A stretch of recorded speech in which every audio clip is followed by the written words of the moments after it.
What's up guys? Today's video is on the special custom color option on the website.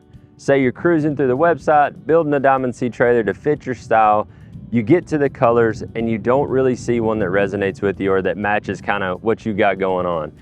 You can then enter right there either a paint code or the direction you're headed, kind of something close, begin working with your dealer, and we can deliver a custom color that matches your style.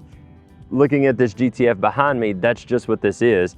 This trailer is going to Fayette Trailers out in McAllisterville, Pennsylvania, and this maroon burgundy color actually is their store color. It matches their branding, and it's kind of their signature color.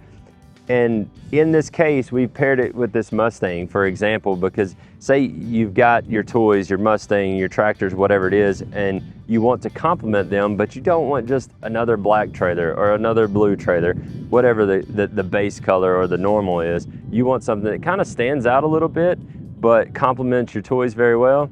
The custom color option is a great way to do that. This GTF doesn't have a lot of options on it, but the color really makes it pop.